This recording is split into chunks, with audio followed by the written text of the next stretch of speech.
Hey, what's going on, my brothers? This is Enemy Stand User here, and yet again, GEGE hit us with some fire this week as we get into more of Yuta's fights in the chapter, and now he's fighting the cursed spirit Kuro Urushi. This chapter really it blew me away. It added a whole nother level to Yuta's mindset in the culling games, and you'll see one particular moment he's got me extremely hyped. His tenacity as a cursed fighter is peak, but let's just dive right into this chapter. It is unbelievable the pace GEGE Akutami can set. The chapter kicks off with Kuro Urushi swinging the Fester Life Blade with extreme persistence and killing intent. However, as expected, Yuta is showing why he is the prodigy, as he literally disarmed Kuro. I mean, he actually cut his arm off and pinned it to the ground, then proceeded to elbow Kuro away to the other side of the bridge. And first off, I want you guys to notice the subtlety in Yuta's attack style. Yuta knew the sword had something going on with it, so he got rid of it first, then pushed Kuro away so he can get his own sword back, jumped on the bridge, grabbed a metal railing while he was up on the bridge, then proceeded to chuck the railing at Kuro, who is now flying, and slammed both himself and Kuro down, putting them back on the ground, and in a clash between Yuta's sword and Kuro's swarm. Bro, Yuta just popped off. We really only see this kind of rush down style from fighters like Yuji or Maki, but Yuta incorporating this aggression in his style on top of his immense power and his cursed energy control makes for just an extremely deadly and awesome combination. Yuta, now clashing with Kuro's swarm of roaches, pushes him away again as Kuro Urushi decides to elevate himself and use the swarm in like a cyclone of insects. While Yuta lets Kuro kind of do his own thing, he recognizes that he is now being watched by two other players, Ryu and Uro. And now knowing that he's being watched, Yuta could potentially use his reverse curse trick to apply positive energy to his hits and exercise this curse on the spot. And I think the same is kind of applied to a reference to Maharaga when it used the sword of extermination against Sukuna, and that blade was enveloped in positive cursed energy, so curses could die easily to it. However, Yuta, he does not want these two knowing about his reverse curse technique, or Rika, and Rika is actually off protecting the non-sources in the stadium, so Yuta wants to kill Kuro Urushi without the use of reverse curse or the help of Rika. He does not want to reveal all of his power yet to these strangers. Now Kuro actually chooses to speak, and he kind of is a curse like the grasshopper curse in the fact that it understands language to a basic level, and it chooses to ask why Yuta is keeping him away from his food and why he's killing his swarm. I assume when it says us, it means Kuro's swarm of roaches. In turn, Yuta asks him why Kuro Urushi kills people, to which Kuro says he likes the taste of blood. Then Kuro insults Yuta's apparent lack of foresight in Yuta's actions, calling him blind, and summons a technique called the meditating worm in this translation, where Kuro summons two insectoid-like curses carrying something while also flowing with cursed energy. This begins a process in which roaches surround Yuta. However, the attempt was quickly halted by him as Yuta strikes the ground, causing a surge of cursed energy and killing the swarm.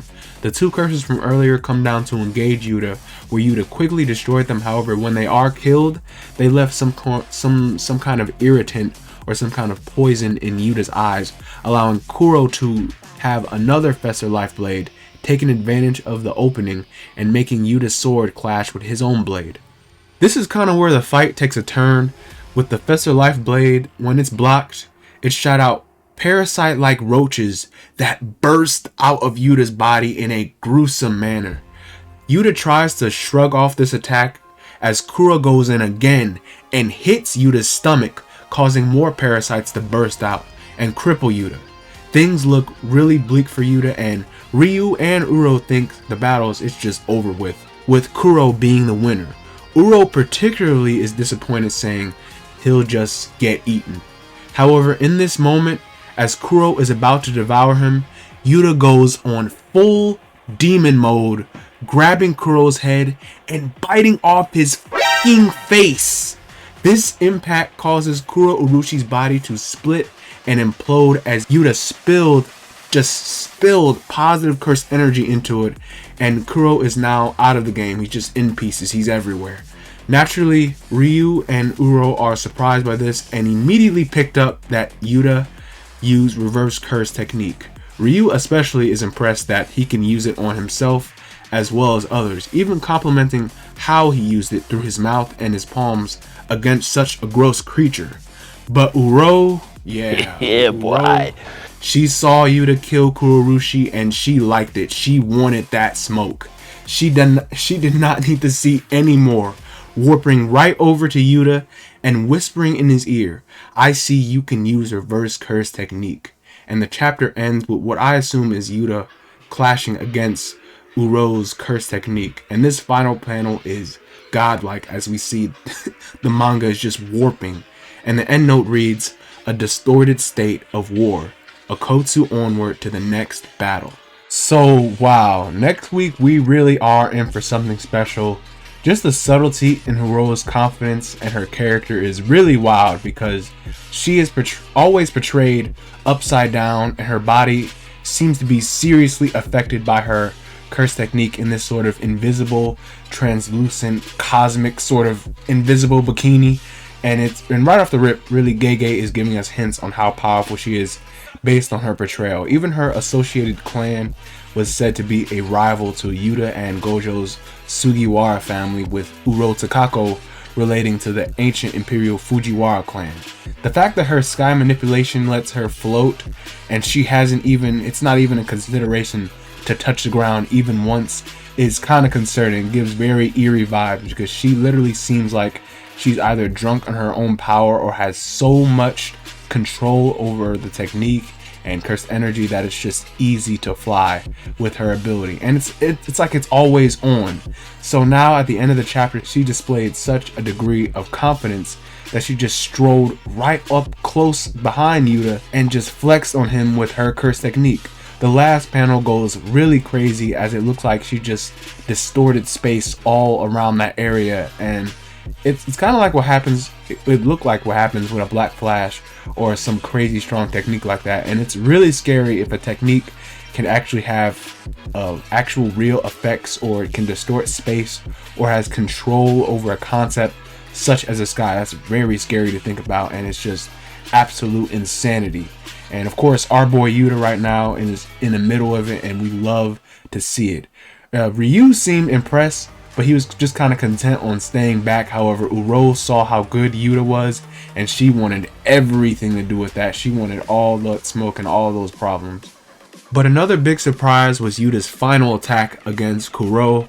He literally said screw it and went on full demon time and bit Kurorushi mouth to mouth using reverse curse energy directly to the brain to kill the cursed spirit. Definitely the most disgusting and craziest attack I have ever seen so far in the manga. It's just freaking primal how Yuta used his cursed energy. That's wild. And even before that, in the beginning when Yuta attacked Kuro, it kind of reminded me a little bit of how Yuji fights, but this time Yuta has the cursed energy to back up his blows. And Kurorushi as well, he was very nasty. He was a very nasty opponent, and he was very obscurely strong for a cursed spirit. And he had his own sort of embedded curse tool along with cockroach manipulation and a host of other disgusting and horrific abilities. And I'm glad Yuta kind of handled the fight the way he did, because seeing him in that moment killing Kurorushi just made me respect Yuta in a whole new way. Like, really, how many other sorcerers would even consider doing that before considering another possible option? I hope he won't do the same sort of kiss thing again, because I doubt Rika would be happy. Okay, let me stop. But I don't know, Yuta was just built different, but we'll see real soon just how much more insane he gets. Anyways, y'all, that's it for this review. Remember to like the vid if you enjoyed it, and to sub if you're new. This chapter was really insane. I cannot wait to see just how wild the next one is, with Uro now involved, and Yuta is not getting a break at all, just one fight into the next one, and that truly is awesome. Make sure to leave how you feel about it in the comments below, but pretty soon here I'll be releasing a new JJK versus battle video, so be on the lookout for that. but I think it's gonna be pretty enjoyable. But thank y'all so much. I appreciate your support. This has been Enemy Stand User, and I'll see you guys in the next one. Stay safe. Bye bye.